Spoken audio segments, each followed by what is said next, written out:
論語溫習。今日我想同大家探索一下儒家文化裏邊一個最重要嘅核心嘅一個觀念，仁。大家都知道呢個仁字，大家耳熟能詳，都係知道我哋做中國人就需要行呢個仁道。但係仁係咩回事呢？當然亦都有好多人覺得，孔子嘅儒家文化裏最高嘅一個概念就係仁呢個概念。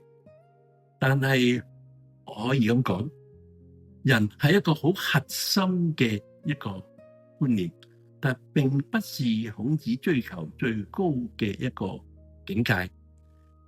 論語裏邊有介紹過，孔子追求嘅係志於道，據於德，依於仁，游於毅。孔子追求最高嘅境界係道。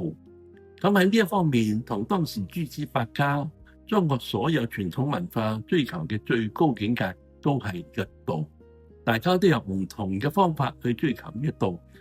孔子追求道嘅方法就係志於道，但係據於德。德就係一個人生嘅一個境界。依於仁，仁係咩回事呢？仁呢個字出嚟，仁者仁也。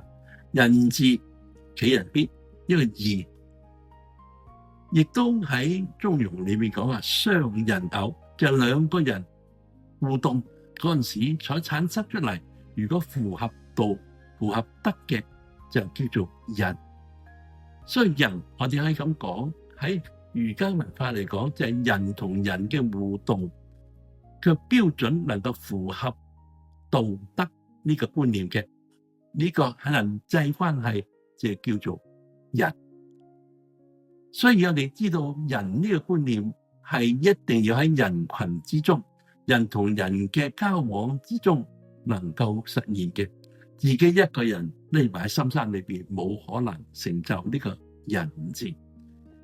所以呢個仁呢個境界，我哋都要去追求道同德，亦都一定要透過呢個仁呢個境界去追求實現。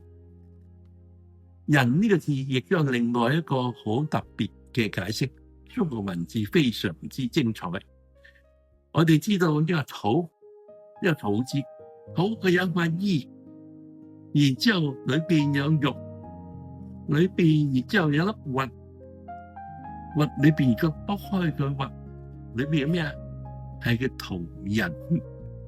一杏亦都係一樣，佢有杏，佢有塊衣，佢有肉，佢有核，打幫佢叫佢做杏仁。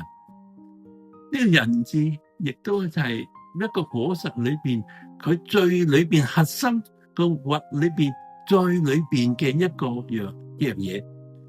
我哋知道一個桃仁又好，一個杏仁又好，如果佢攞出嚟，你唔好去毀壞佢，唔好去燒佢。咁而且咧，你係過咗一段好長時間，你擺翻落個泥土嗰度，佢一樣會有棵植物生出嚟嘅。點解咧？只要你個人冇被破壞到，佢生命嘅本源冇被破壞到，佢生命嘅本源依然存在，所以亦都可以解釋呢個仁字就係我哋嘅人嘅生命本源所在嘅地方。所以呢個仁，我哋修呢個仁就係我哋係一定要喺人際之間同人際人嘅互動雙人偶，符合道、符合德嘅呢個境界，能夠去保存我哋生命嘅原來本質，亦都能夠創造呢個和諧社會，能夠實現道同德呢個追求。